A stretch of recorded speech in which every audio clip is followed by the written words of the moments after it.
All right, I'm gonna start with asking what kind of like experience level we have here. So who in here is like a data scientist or work with machine learning on like daily basis?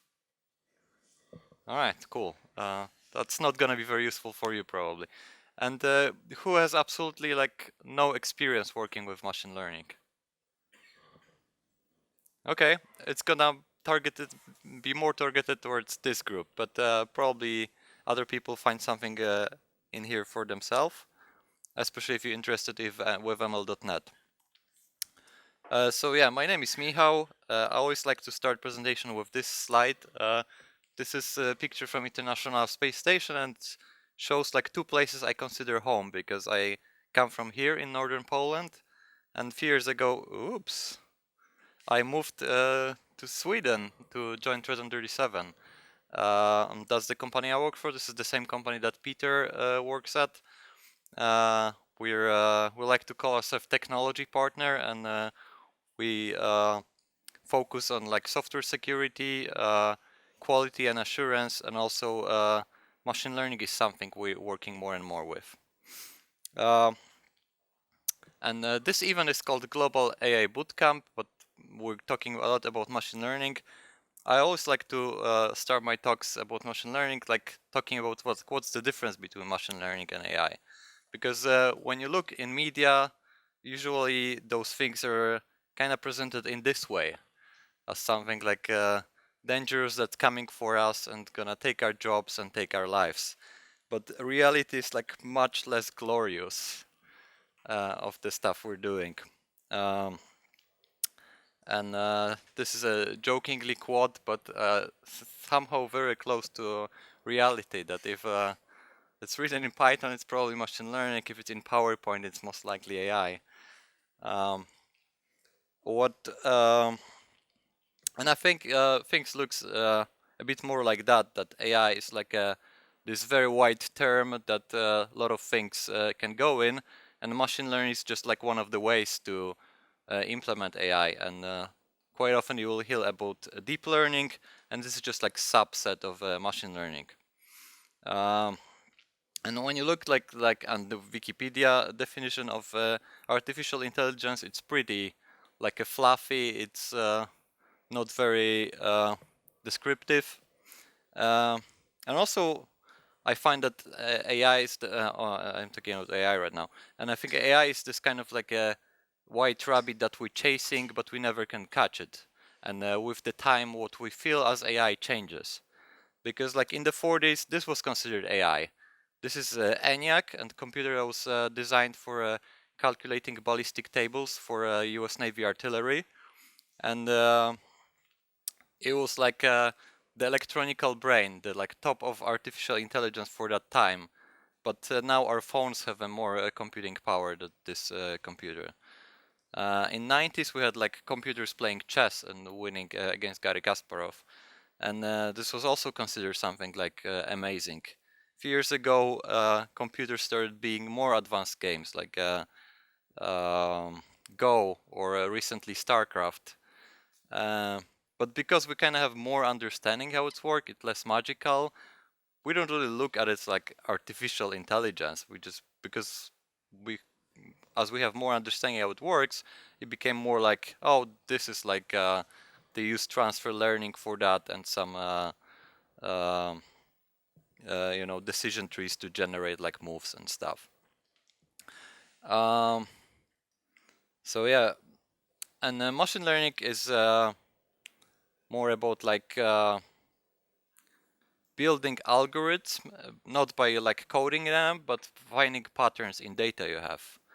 At least this is the fact with like supervised learning, which is like one of the types of machine learning you can do, and probably the most common because like we have the most advanced algorithms in that area. But the downside of supervised learning is that you actually have to prepare data to learn your algorithm, and usually this data generation is like a very manual process. So generally, like when you look at classical programming, you have some input data, you write some algorithm that will generate some output data. But in supervised learning, it's more like that you have input data and sample output data, and through training you generate that algorithm that later you can use to infer predictions or like build prediction using new data. So this algorithm that's output of training is used later in like second step to make your prediction. And in supervised learning we have like multiple task types. Probably the most common or like most commonly used in tutorials is regression. And regression is about like predicting output value based on like some features. And in regression we predict generally like one value. So based on like some features of an apartment, like square meters, number of bedrooms, and so on, you can predict like what's gonna be a market price. So our prediction function may look like that, or some other way. Another type of task is classification. In this case, we predict two or more numbers depending like what we're predicting. If it's like binary prediction, we're like predicting if it's like a hot dog or not hot dog. There's gonna be like two kind of outputs, but we can classify like written hand letters. Then we classify like 24 or 26 or 30 depending on alphabet we're predicting stuff. So out of features we have, we try to find like multiple two or more groups that we like classify our data into it. Another set of algorithms is unsupervised learning. In this situation we don't have this a situation of we need some pre-trained data for that, which is interesting, and like a lot of research is put right now in unsupervised learning because the manual step of generating data is very costly and it takes a lot of time. So a lot of data scientists look into like ways how we can make use of like unlabeled data that has been unsupervised. And there are like some things we can do, and one of those things is like clusterization, which is basically find clusters of similar data points. So for example, find similar customers that have similar behaviors, and then you can like, I don't know, send them different newsletters or stuff like that, or find similar apartment to some ways. Another interesting group of algorithms is like time series analysis, where we look for patterns in data over time and try to predict them in future. And we'll look in some too with ML.NET. So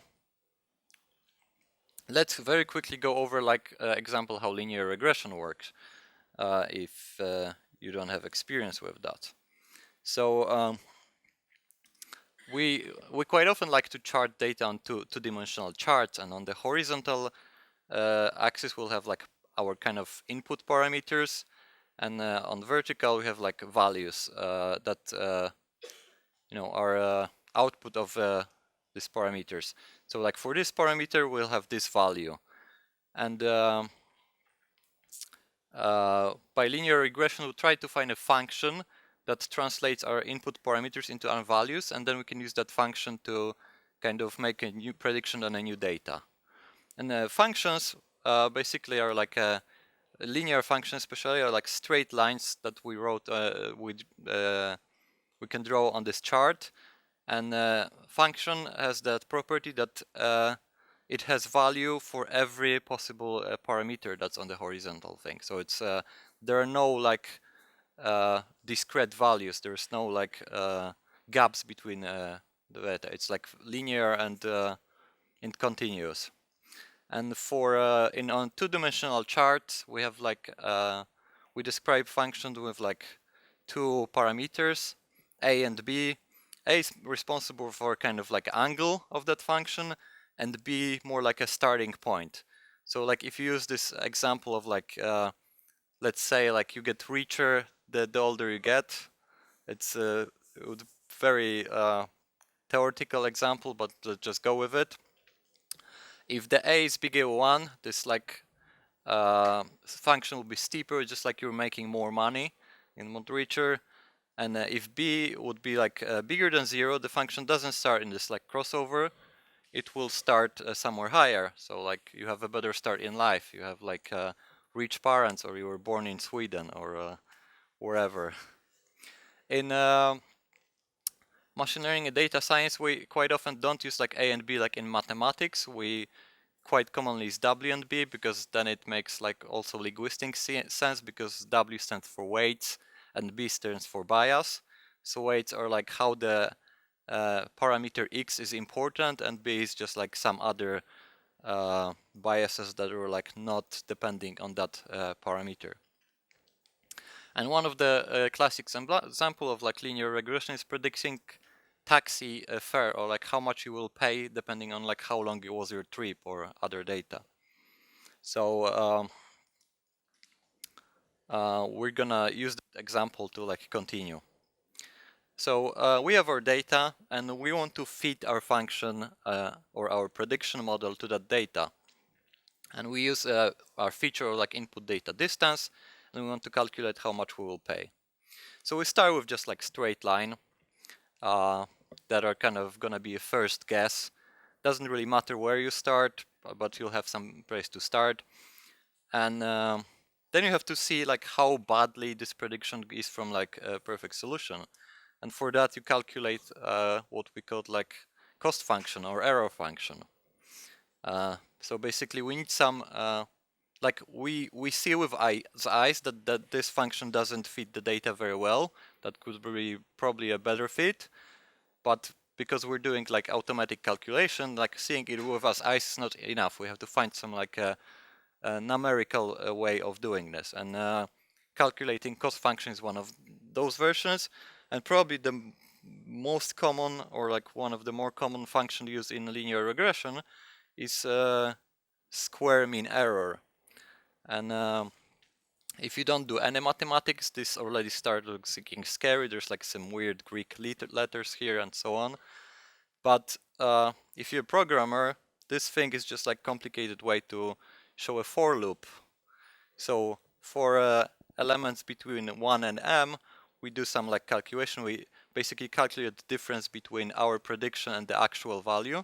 The actual values we take from our training data, and we square it up and just calculate average over it.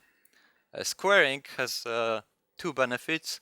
First of all, we remove the minus sign of the things that are on the opposite direction of the line, or like thing.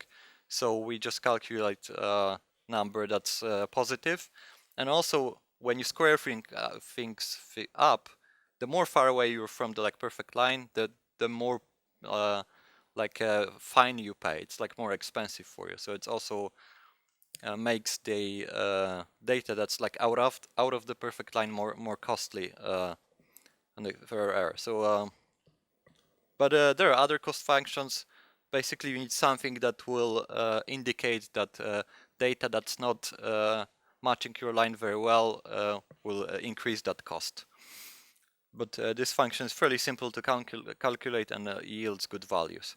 So we have our cost function, and now we have to minimize it. So imagine we have our we chart like cost function depending on different values of a and b. So if we are somewhere here on this chart, which means that our function is not matching data very well, which means the cost function is really high. But we end up somewhere on the bottom of that bowl. That means that a and b parameters are pretty good, probably like the close to perfect to match that function, and that's where we want to end up.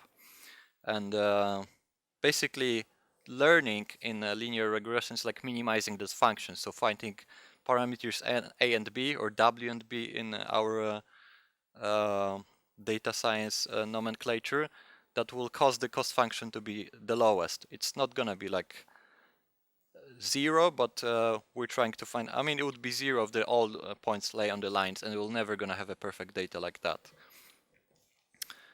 So yeah, we're finding a data. There are like multiple algorithms to do it. Gradient descent is like one of them common. We're not gonna really dig into this how it's done because you probably never will need to write that. There are functions to use that, but yeah, it's interesting to figure out if you would like to. So now we have our kind of function that's like much better aligning the data. It goes pretty much through the middle. It's minimized, and now we want to use to predict the new data. So we have a new new data that was like a distance of like, I don't know, 20 kilometers, and let's say that this is gonna be this point, and we predict a fair amount how much gonna we pay. So let's say 450 kroner. Maybe reasonable, I'm not sure. So yeah, that's the short intro about machine learning, and now we're gonna look at the Microsoft ML.NET, which is like the main topic of today, and at least for me. So this is a fairly recent invention of Microsoft. It was first, I think, released in build in 2018, so I think it was like May of 2018, and version 1.0, so like production version, came out in like May 2019, and since then they were also like releasing updates fairly regularly. So around 4 to 6 weeks comes a new version when they implemented quite interesting features. This is like high-level API, in some ways similar to like Keras if you work with Python, and it's designed from the perspective of like problems to solve. So like you don't really do like computation graph like in TensorFlow or stuff like that, but for example you say, my problem right now is regression, so I want to like predict one number. So the whole namespace also defined with that you go to like predictors dot regression, and then you have like multiple prediction for regression setup. So you have like some fast trees, some gradient descent, gradient ascents, and so on. It's also approached that with code, so we don't really drag and drop stuff like in some Azure ML Studio, for example, but you do it by writing code.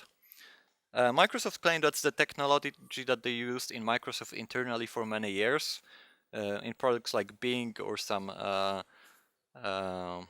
machine learning features in Excel or Word. It's free, it's open source, and it's cross-platform, so it runs on .NET Core, so you can run it both on the Mac, Linux, and Windows.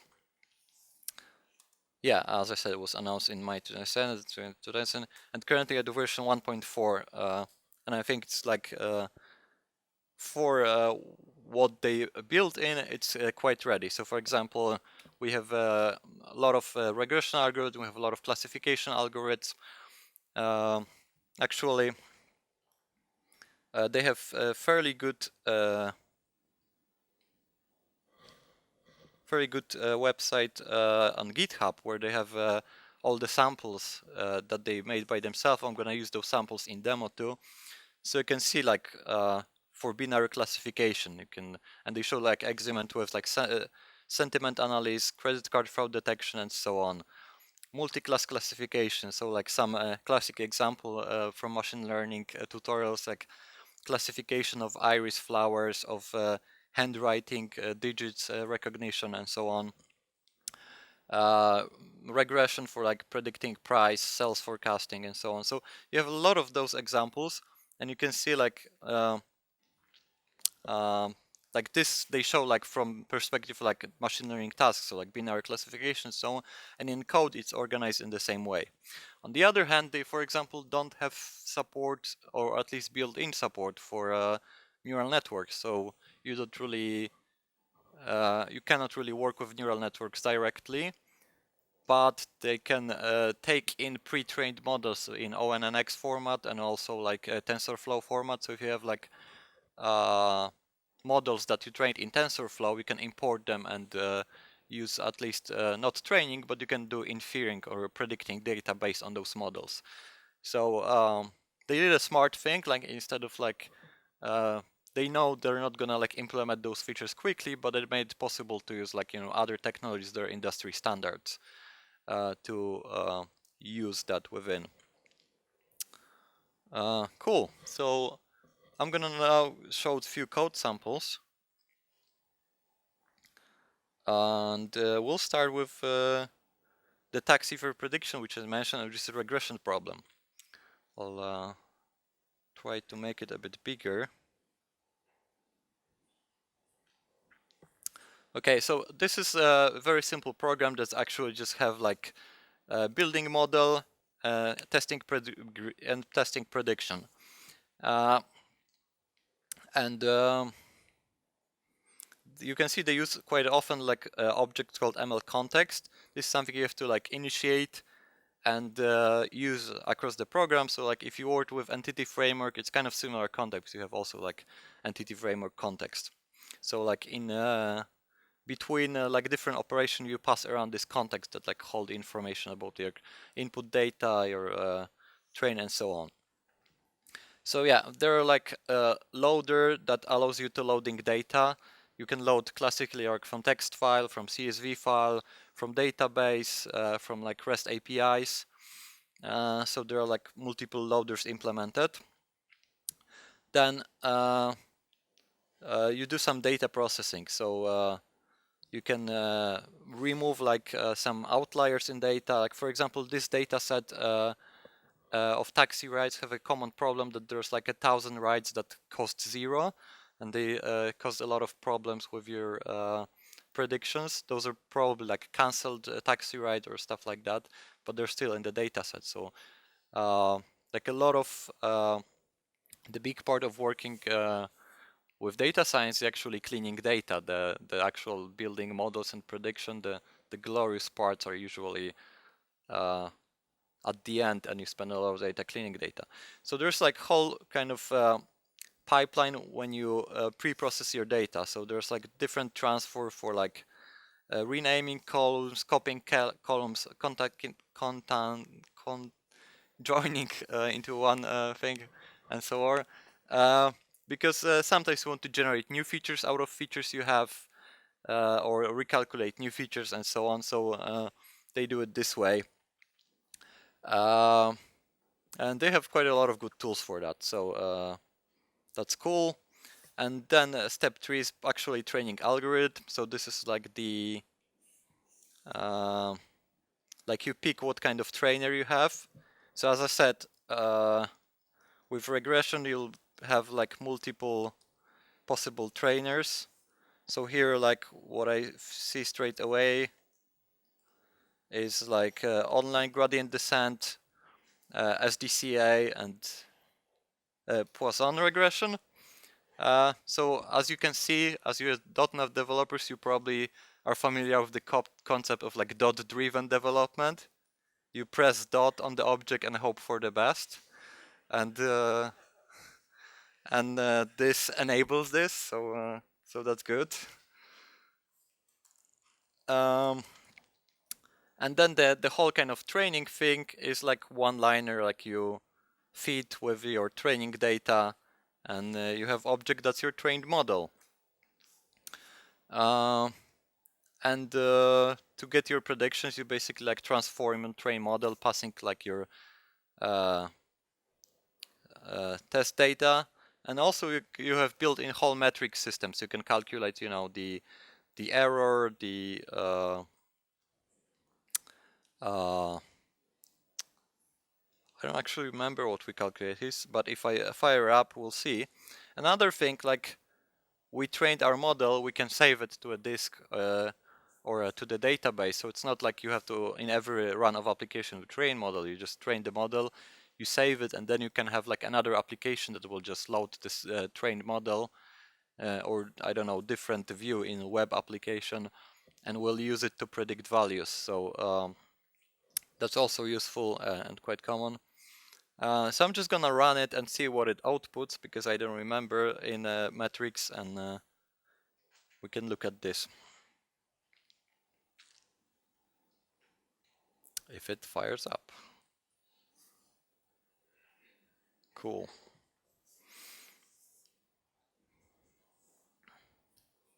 Okay, so it shows five columns with a sample of data. So basically, maybe I should show you the actual data we're working with also. Oh no, we didn't generate something. desktop. Sample C#,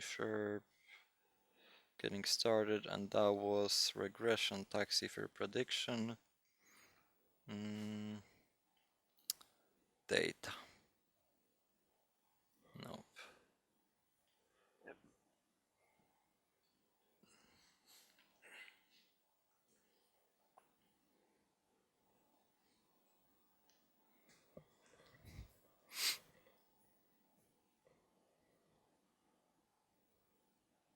Alright, it didn't really open very nicely, but basically that's the CSV file, and we have information about like vendor, company, passenger, number of passengers, time in seconds, trip distance in miles, if I remember correctly, and a few other things.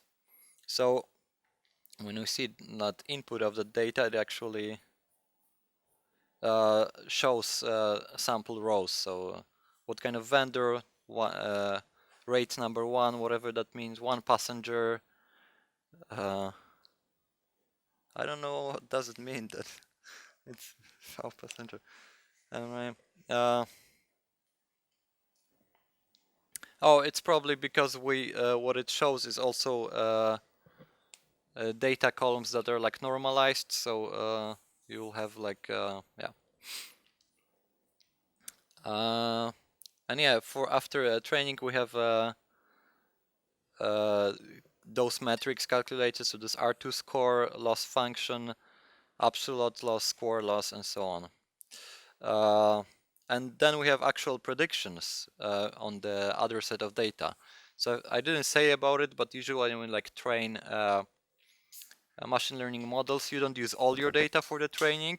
You kind of divide the data in some percentage, let's say like 75, 25% or 80, 20 or whatever. Use the bigger set to train your algorithm, but you also keep the smaller set to make sure how your algorithm works on the data it hasn't seen during training. So it's kind of like the example I like to use for like a driver's license in Poland. When I used to do driver's license like 15 years ago, there were like 400 questions that they used, and you can basically like memorize all those questions and just answer them automatically when you did the test. And we don't want the algorithm to like memorize the data and write answers to this. So we kind of want it to like generalize well on the data it hasn't seen. So that's why we do it, and then we can use the smaller set of data to actually compare our values. So those are like our prediction fare, like $15.6, and the actual was 15.5, and so on. So we can see that those values are like relatively simple, but similar. But yeah, we should probably mostly look at those metrics and try to like minimize them. Okay, so that was linear regression. Show how measured were predicted. Like it sticks all on the line, so that's nice. But yeah, so I talked about 3 business cases in 45 minutes. I don't know how we're doing over time, but earlier this year, I worked with a client that works with retail in Sweden. They have like full .NET stack running. It was like really convenient for them. So we did a few-day workshop, and first day I basically just did like a introduction to machine learning. It was a bit more longer and in depth than the one I did here, over 10 minutes, and showed them ML.NET. And second day we're actually working with their third data. And on the third day, their front-end developers were actually happily looking into it because it was so easy to use, like with C#, and they they work with the project many years, so they had like much better understanding of data, and they were finding like interesting things they can do with machine learning. So it was like very easy for them to get in and mess with this. And one of the things we tried, I unfortunately cannot use their data, but oops, I actually have it opened already, so I'm just gonna use this. This is one of the bigger examples from that website I'd show you. They have things that are kind of like just a simple console application to show the concept, but they also have like a big full-blown application. This is like a full-blown web application that uses those concepts, but also like builds a lot of other stuff on top of that. Hopefully it will run in run. It ran 15 minutes ago. I'm not. That's gonna take some time. So let's go to another examples. So yeah, product recommender. So this is things that we used. Like the data set we use here is basically like pair of products that were purchased together. So basically you went to the store, you buy a lot of things, and they generate data that like makes parts of things that were bought together. And for like future customers, this can be used to like do some like upselling at the end, like, oh, customers who bought this also bought other stuff, like stuff you quite often see like on Amazon and other websites. And for that we used algorithm called like matrix factorization. And when you already know that, like the things are the same. We like prepare our data into objects. Those are options that matrix factorization algorithm takes. And yes, we go like with recommendations. Again, dot, trainers, dot, and matrix factorization I think is the only option currently. So we don't have to a lot of, worries what to pick.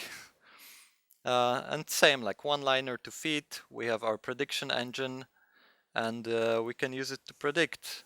And here I think they just predict on pair of data, but then you have to use that algorithm to kind of like generate a pair of data that are matching and like save them to database and then use like the higher matching. So if I remember, if I run it, they have like 0.4 matching, some magical number, but it doesn't matter. It's just some number we used to compare against each other. So we'll have to generate now parse in your database to, and wherever you got like on the end of the thing, you just get from database like things that are pairs with our product that have the highest, prediction score, 0.4. So again, fairly simple. You can just make it like a class in your application, or even actually the training wouldn't be run with your application. It's going to be the process you may have like in your the CI tool that will like run, for example, every week. You want to like retrain it on your new data, and then you just like a save model or save output calculation of this model and just use it in your application in real time, because then those calculations are not necessary anymore. Cool. Let's see if our predictions loaded up already. Yes. Okay. So they built kind of a store around stuff, and we can look at the bottles as they suggest. And I don't know, white school bottle, and we see like history of sales over the year, and also like prediction for the rest of the year. Fortunately, there's not much left for the rest of the year, so the predictions are pretty short. But there are like two type of prediction: regression that kind of work better on a shorter scale, and time series, which kind of use the yearly, weekly, monthly cycles to use that to predict. And for example, in yearly cycles, you'll see that maybe if you run like a food chain, that the those kind of sweet water crayfish you eat for August are probably like peaking in August, and so on, and use that data. So regression, I like, in my opinion, not always work very well with those things, but time series are really good for products that you can see like seasonality of sales, definitely. Cool. And yeah, you can see like there's like a lot of in that project. There's even some JavaScript magic happening, which I don't understand, but it's but it downloaded 300 megabytes in npm packages when I built that. But the core thing is the same. We have like a time series model helper and regression model helper, and it just do the same thing. We build the data set, we pick a forecasting engine, and we feed the data, and boom. Another example is like customer segmentation, and I'm not gonna run it, but this is like the same story. We load our data, and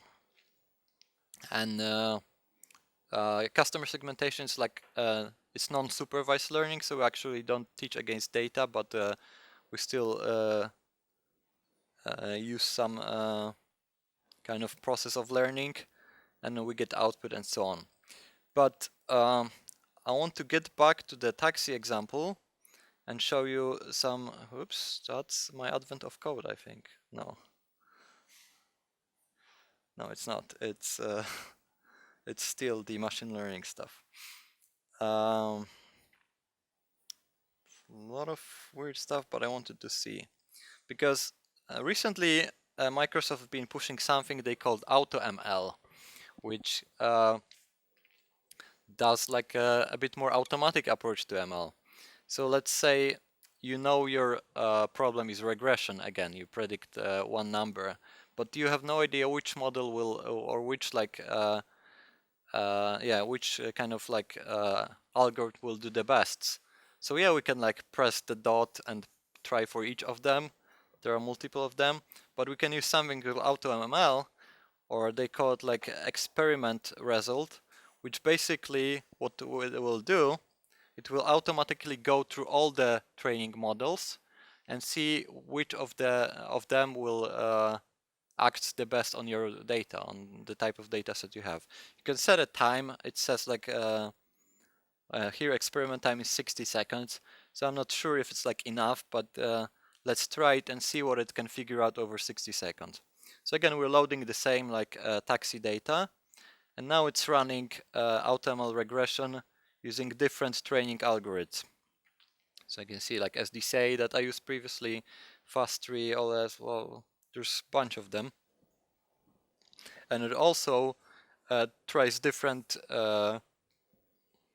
inputs to that algorithms, because they have some hyperparameters you can set up that will impact how this model will act.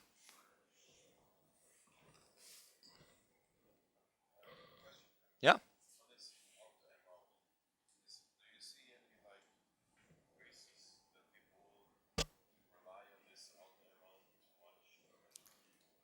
I mean, of course, like when you start just like putting data without understanding into prediction algorithm, it will predict something, and you don't really know what I'm doing. Oh, it exploded also. Nice. Uh, then maybe the quality of this prediction is not gonna be very well. For example, if you put like data that's not been cleaned and you have a lot of like weird outliers or things and so on. So I think like having some general idea what's in your data, cleaning it up, will generally like increase the quality of this prediction. But this, I don't know. I mean, I guess it's better to understand what those algorithms doing and for which they're better and so on, because maybe the input data that we have will actually work very well with an algorithm, but generally it's not a very good algorithm for that type of data. So I don't know. There are definitely risks that it's not gonna be well, but if like don't know much, and also on the quality of your prediction, people's lives or fortunes doesn't depend. I guess you can at least try. Uh, yeah. So yeah, what it does, it just figured out that for this data set, like light GBM regression, which I actually have no idea what is, because never used it, is gives the best results, and you actually like save the model like kind of in the zip format, so we can just load it next time to use it and so on. Looks like it's a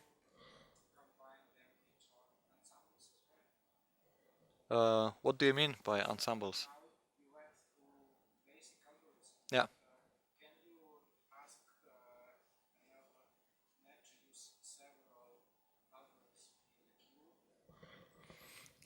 So I mean, not probably like built in, but you can use data that's outputted to copy it to as an input to another algorithm, if you mean like that. But there's like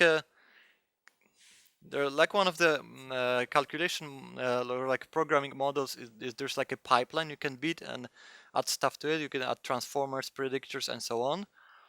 The thing is, like, it's not strongly typed, and you can put things in order that doesn't make sense. So put like a prediction and then like data manipulation after. I mean, it may make sense, but maybe not what you always want to do. So like it's very flexible, but sometimes you can do maybe things that doesn't make sense from like data science perspective. Okay, so that's like AutoML. But now when we have like things that can like automatically predict things, we can maybe go a step further and make it into a wizard that will just do everything for us.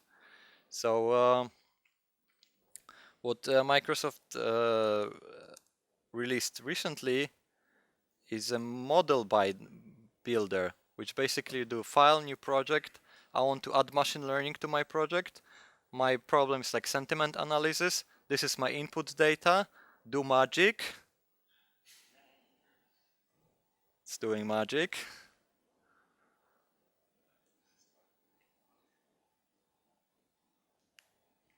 And you have now trained model. You can evaluate it to see like if it does well, and if that, just add to my code, generate my code. Done. Uh, I'm not maybe like fan of that solutions. Like I'm generally not fan of auto-generated code, but you know, why not if it works? So yeah, this is just like this is abusing like AutoML because you still have to put like what is your scenario. Works only for a few scenarios when they have like semi-tested, but yeah, it's something. Okay, that's like all I prepared for today. I can take some questions or now or after, and enjoy the rest of the day.